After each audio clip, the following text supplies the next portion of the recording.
Bueno, en la precipitación selectiva es otro tema, cuando ustedes tienen varias especies que están en el medio, en este caso, por ejemplo, si tienen ioduros y bromuros, si las constantes de producto de solubilidad son suficientemente diferentes, lo que podemos hacer es una precipitación selectiva, es decir, poder precipitar primero un ion y después el segundo ion. ¿Se acuerdan que al principio de la clase preguntábamos qué ion precipita primero? Por ejemplo, aquí, si ustedes tienen una mezcla de una disolución que es 0,01 molar de ioduro y 0,01 molar de bromuro, es decir, los dos aniones tienen la misma concentración molar y precipito con nitrato de plata, me dan como dato la constante de producto de solubilidad, que es 8,3 por 10 a la menos 17 para el ioduro, y 5,25 por 10 a la menos 13 para el bromuro de plata. La pregunta es, ¿cuál precipita primero? Les pregunto ahí en KPS. el... ¿Cómo? El de menor KPS.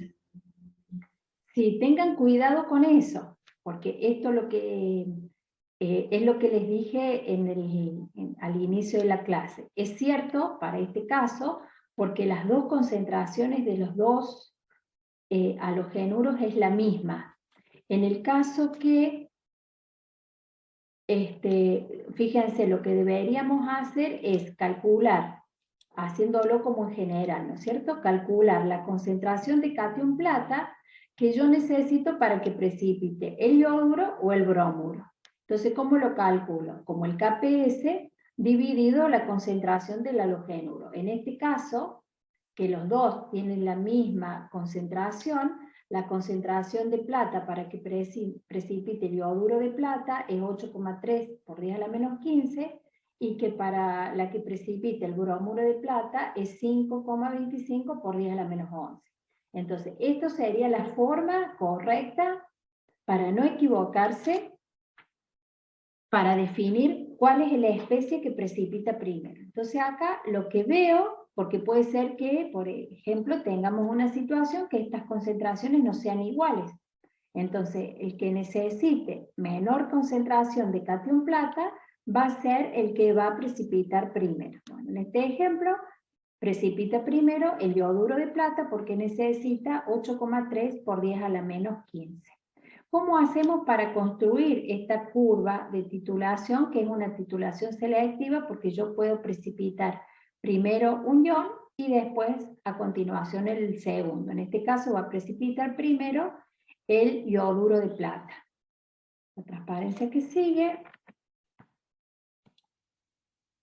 Bueno, acá fíjense, están los 100 mililitros, los datos, 100 mililitros de la solución 0,01 molar de ioduro y de bromuro. Calculamos la concentración de catión plata, que es lo que estábamos viendo recién. Vimos que precipita primero el ioduro de plata.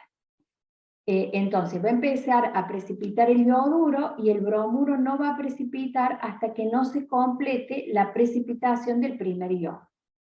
En el punto de equivalencia ustedes pueden ver, volvamos acá, si yo tengo 100 mililitros y es una solución 0,01 molar, quiere decir que estoy teniendo 1 milimol de ioduro y 1 milimol de bromato.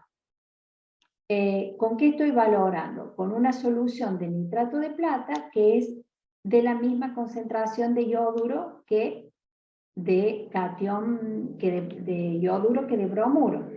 La estequiometría de la reacción de precipitación, bueno, aquí no la escribí, pero es ioduro más catión plata, me precipita ioduro de plata, y la otra reacción es bromuro más catión plata, que me precipita bromuro de plata. La estequiometría es 1 a 1. Entonces, si yo tengo 100 mililitros de una solución que es 0,01 molar de ioduro, ¿cuánto nitrato de plata necesito para llegar al punto de equivalencia para la precipitación del ioduro? ¿Me lo escriben en el chat?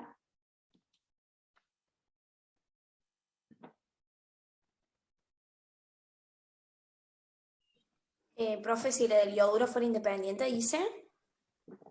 En este caso, En este ejemplo tenemos una solución, 100 mililitros, que es 0,01 molar de ioduro. Y además tenemos 0,01 de bromuro. La pregunta es, ¿qué volumen de nitrato de plata necesito para llegar al punto de equivalencia para la precipitación del primer ion, que es ioduro?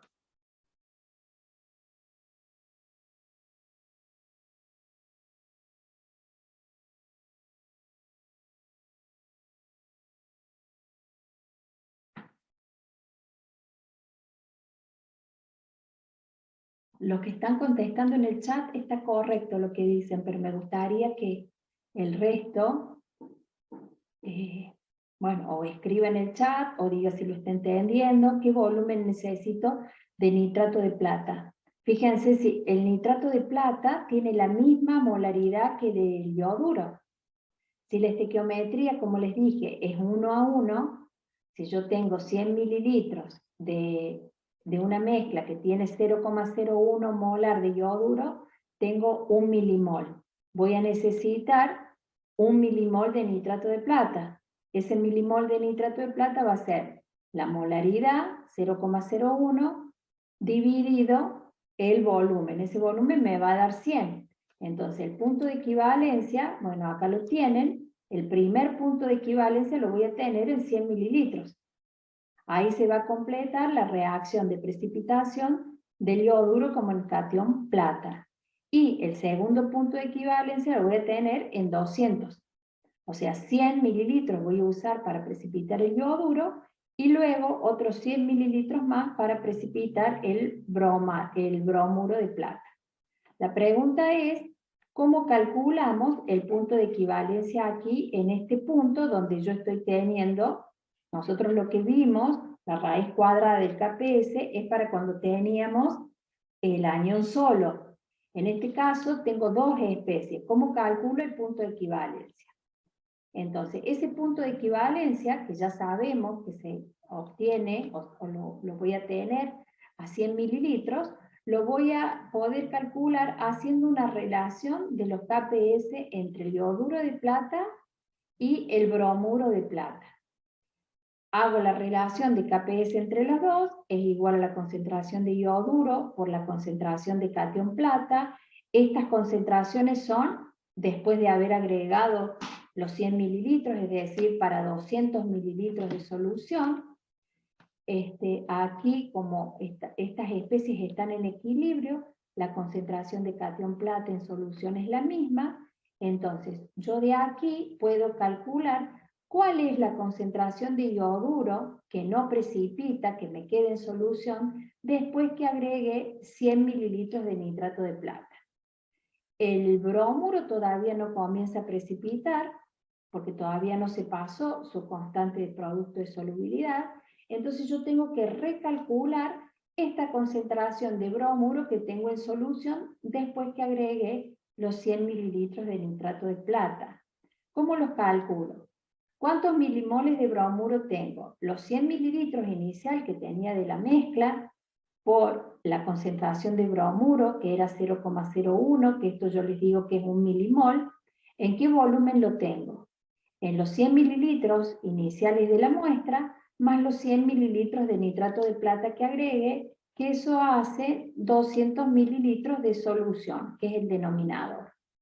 Entonces, esta cuentita hace que, fíjense que el anión bromuro se diluyó, inicialmente tenía una concentración 0,01 molar, y ahora tengo una concentración 5 por 10 a la menos 3 molar, debido a que agregué 100 mililitros de nitrato de plata. Entonces, esta es la nueva concentración de bromuro, luego de haber agregado los 100 mililitros de nitrato de plata.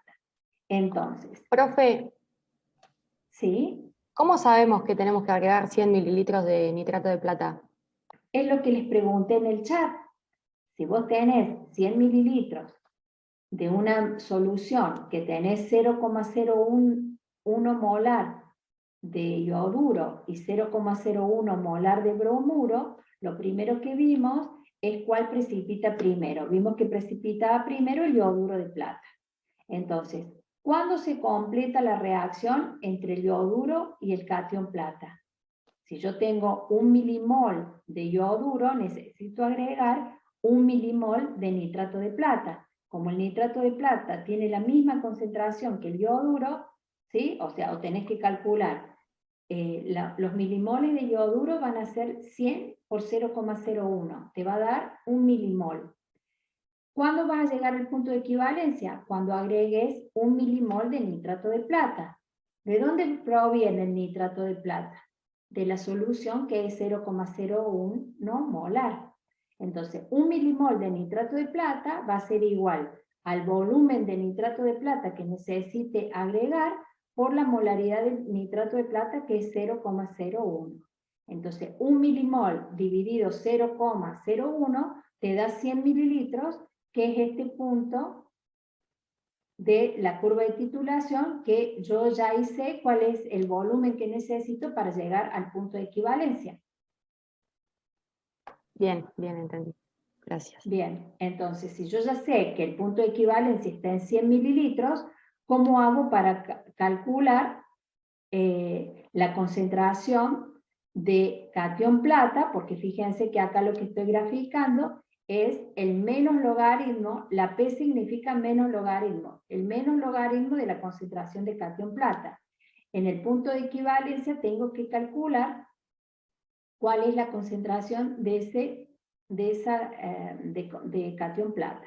Entonces, lo que hago es, planteo la relación de los KPS, recalculo la concentración de bromuro en ese punto, después que agregué 100 mililitros de nitrato de plata, me da que esa concentración es 5 por 10 a la menos 3, porque el bromuro todavía no empezó a precipitar. Acá tengo reemplazado los constantes de producto de solubilidades. Aquí las concentraciones plata se simplifican, reemplazo el bromuro y puedo calcular la concentración de yoduro. Esa concentración de yoduro, que es la concentración del bromuro, 5 por 10 a la menos 3, por la relación de los KPS, me da que lo que me queda en solución es 7,9 por 10 a la menos 7. O sea, este 7,9 por 10 a la menos 7 representa los moles de yoduro que quedaron en solución. Es decir, la concentración de yoduro que quedó sin precipitar. Entonces, yo lo que necesito es calcular la concentración de catión plata en ese punto, que es igual a la constante de producto de solubilidades dividida la concentración de yoduro que acabo de calcular, y eso me da 1,05 por 10 a la menos 10. Le aplico el menos logaritmo y eso me da 9,97, que corresponde a este punto aquí.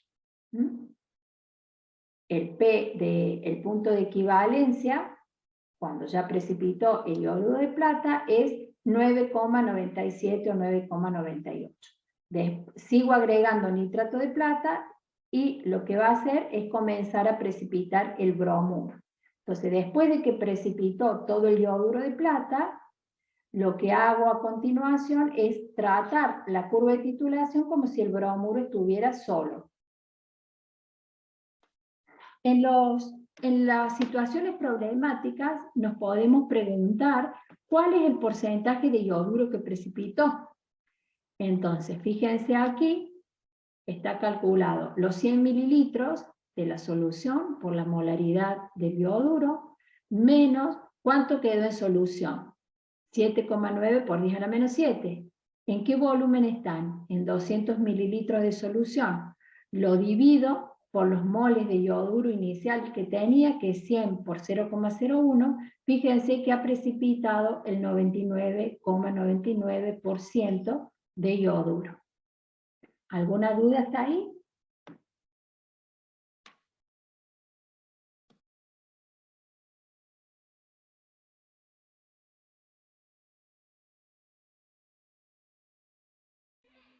Profe, una pregunta.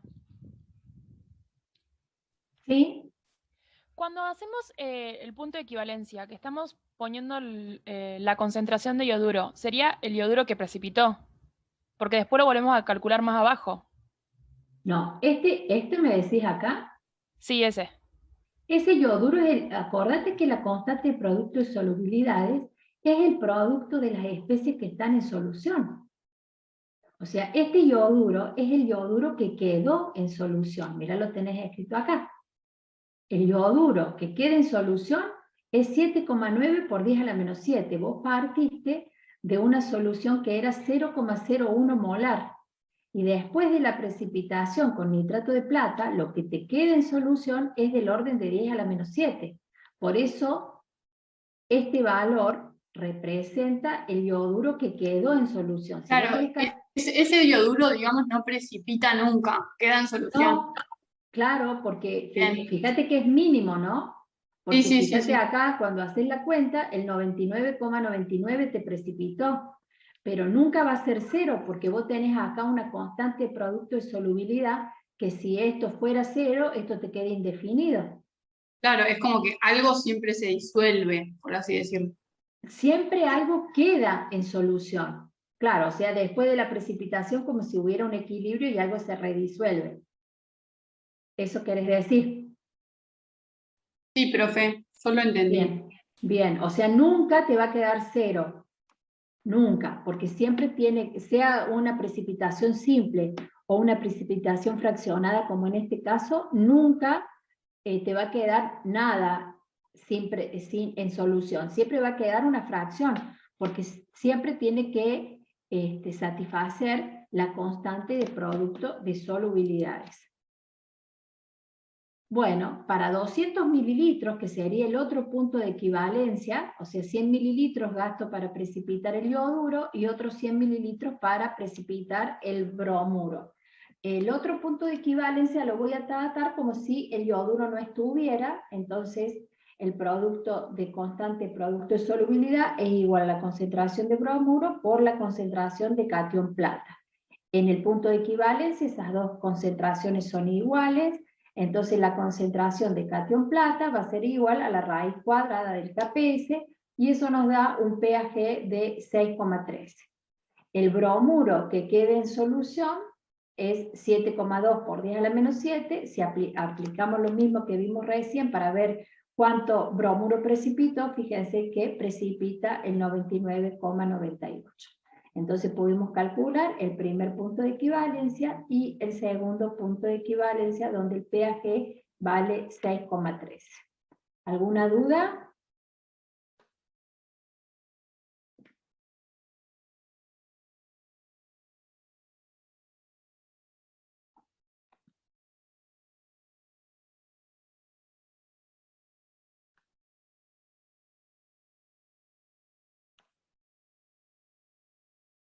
¿Alguna duda?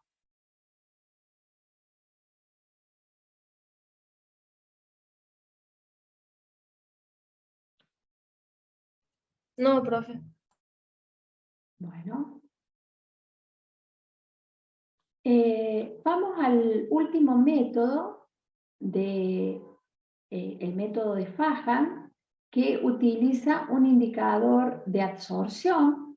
En el método de Fajan, lo que se hace es utilizar una sustancia orgánica que produce un cambio de color sobre el precipitado. Recuerden que estamos hablando de volumetría de precipitación.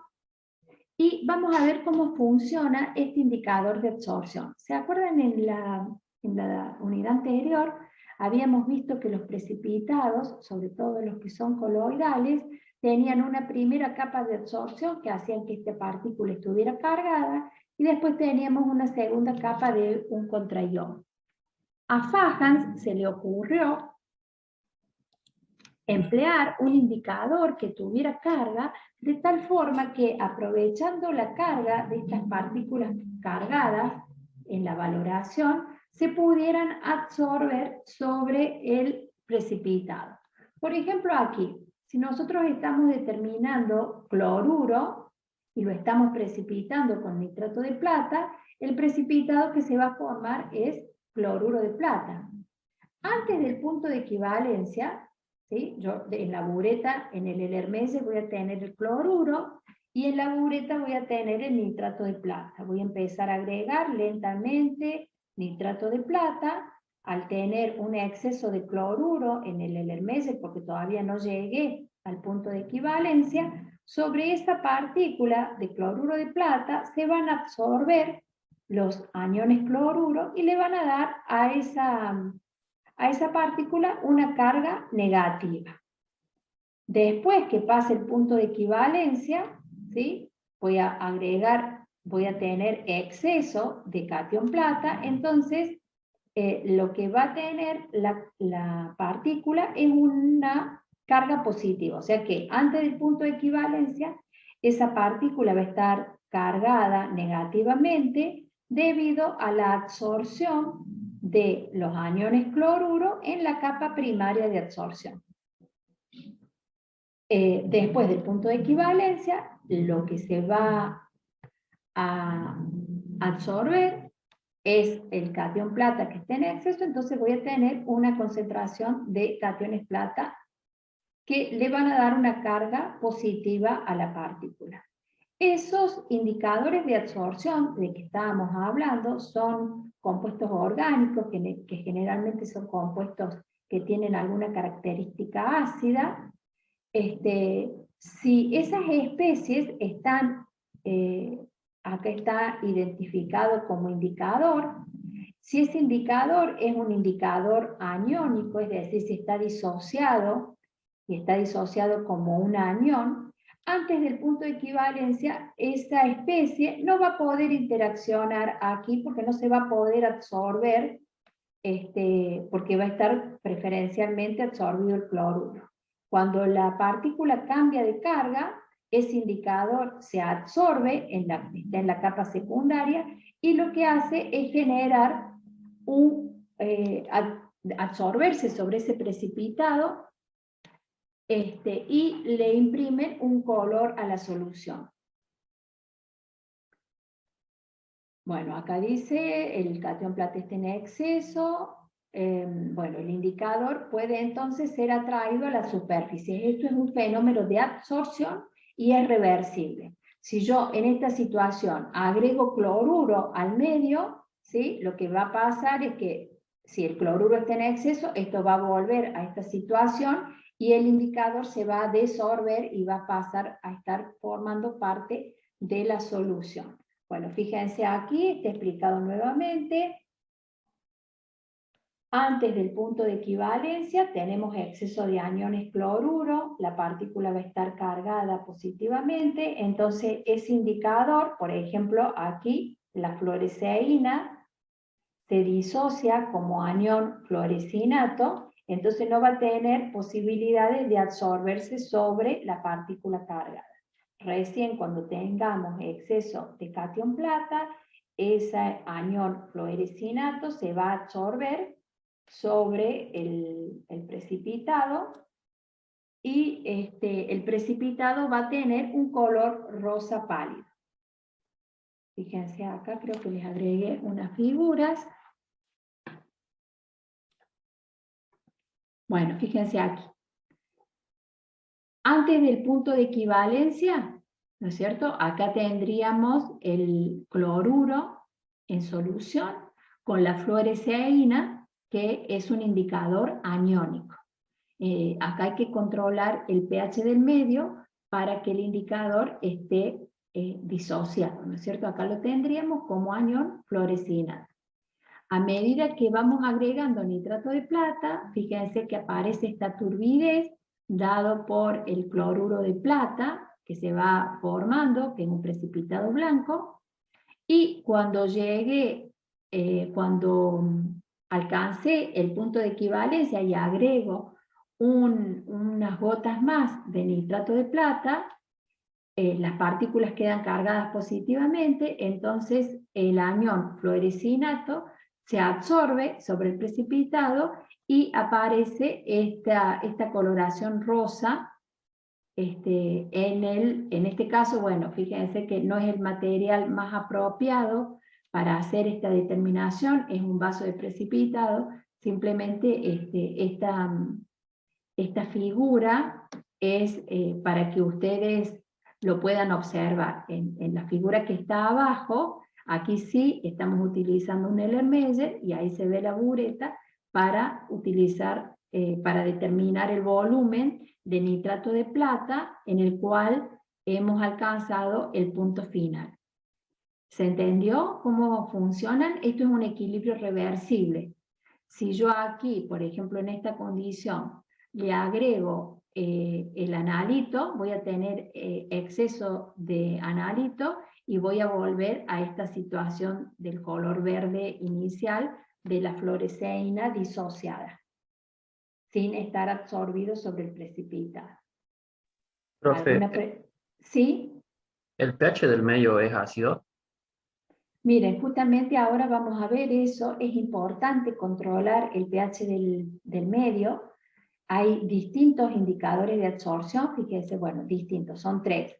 Fluoresceína, diclorofluoresceína y tetrabromofluoresceína, que se la conoce como eosina. Fíjense que son compuestos orgánicos que tienen una constante disociación ácida cada uno de ellos, y para que puedan ser efectivos como indicador, tenemos que tener en cuenta el pH del medio, o sea, su constante disociación ácida. Tiene que haber una determinada concentración de anión para que pueda funcionar como indicador. Por ejemplo, acá la fluoresceína, cuando está disociada, o sea, cuando está como anión, tiene un color verde amarillento, que es la figura esa, la foto que les enseñé recién, y cuando está absorbida sobre el precipitado tiene un color rosa vivo.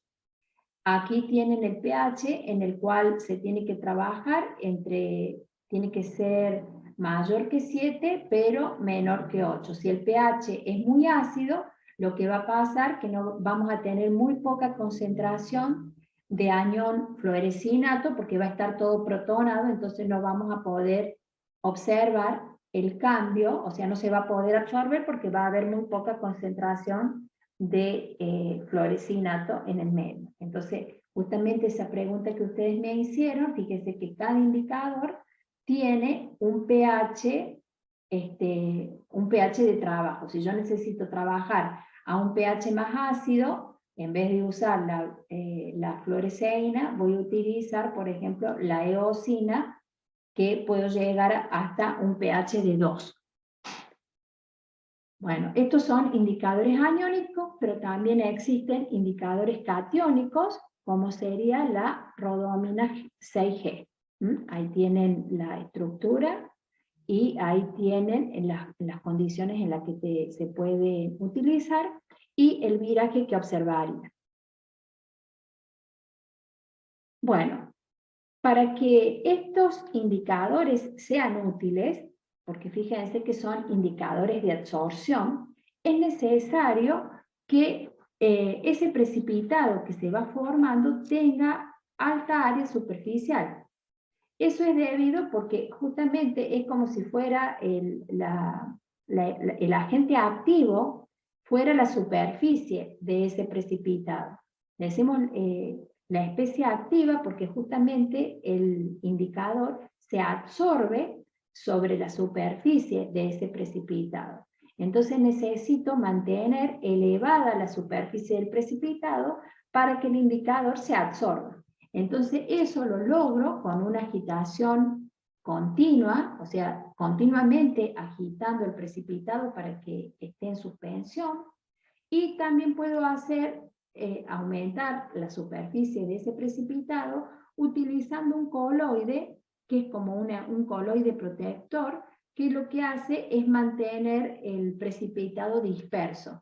Ese coloide, por ejemplo, es la dextrina, que lo que me hace es que el precipitado se encuentre disperso y no me coagule, que es lo que estábamos buscando cuando veíamos la unidad de gravimetría. Este es un caso particular donde yo necesito tener alta área superficial. Por otro lado, como recién veíamos, es necesario controlar el pH de la solución, primero para tener una concentración apropiada del indicador, por otro lado también para evitar que el agente titulante me precipite como hidróxido, Entonces, bueno, justamente acá fíjense que tienen el valor de la constante de disociación ácida de estos tres indicadores y cuál es el pH óptimo para lograr una concentración adecuada de ese indicador como especie que se va a absorber sobre el precipitado. Por otro lado, también tenemos que tener en cuenta el grado de absorción del indicador sobre el precipitado. Ese grado de absorción debe ser moderado. Aquí tenemos un ejemplo. La eosina es adecuada para usar en las valoraciones de bromuro y de yoduro, de yoduro y de tiocianato, pero no es adecuada para valorar el cloruro. Esto es debido a que se produce una fuerte absorción del indicador, es decir, hay una reacción ahí de desplazamiento, entonces el color aparece antes del punto de equivalencia cuando se valora cloruro. Entonces eso es debido porque hay una absorción, una absorción fuerte de la eosina sobre el precipitado que se está formando. En esta transparencia, lo que le quise poner aquí es los distintos métodos y cuáles son los agentes titulantes. Por ejemplo, acá, si yo quiero determinar arseniato, el método que voy a utilizar para detectar el punto final es el método de Volhard. Lo que voy a hacer es una retrotitulación, agregar nitrato de plata en exceso, voy a agregar una cantidad medida de nitrato de plata con una concentración conocida, y el exceso lo voy a valorar con el tiocianato, que es el método de Volhard. Bueno, aquí hay distintas especies que podemos determinar, y en la última columna tienen los distintos métodos que pueden utilizar para determinar la concentración de estos análitos. ¿Alguna duda, chicos, hasta ahí?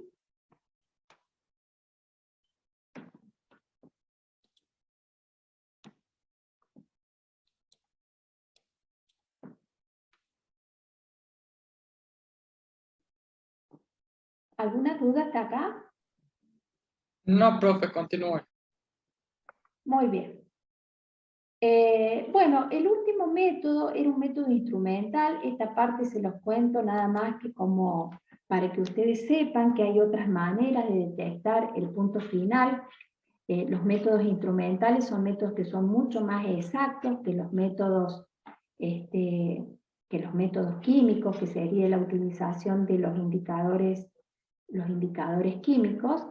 El tema es aquí que necesito, estas técnicas volumétricas tienen un error que está controlado. O sea, yo puedo utilizar un indicador químico para detectar el punto final, pero también, además de esos indicadores, puedo utilizar métodos instrumentales, como sería el caso de un electrodo, que sea sensible a la concentración de, por ejemplo, de catión plata, si estoy utilizando nitrato de plata como agente titulante, o que sea sensible al analito, por ejemplo, el cloruro.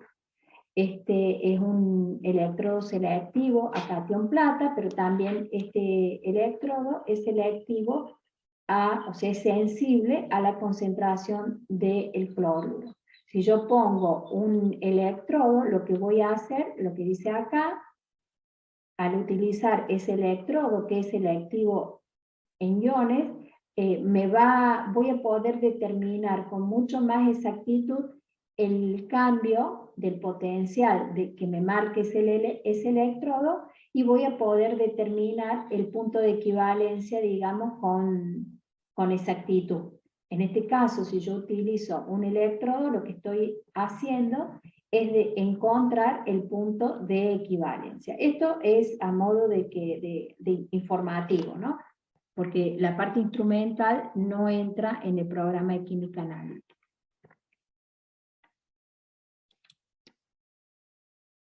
Bueno, las volumetrías de precipitación son métodos importantes porque son métodos directos o métodos indirectos para determinar aluros, también pueden determinarse otro tipo de aniones, y son métodos estándar porque uno puede mejorar mucho digamos, la precisión del método, o sea, hacer que el error sea cada vez más pequeño.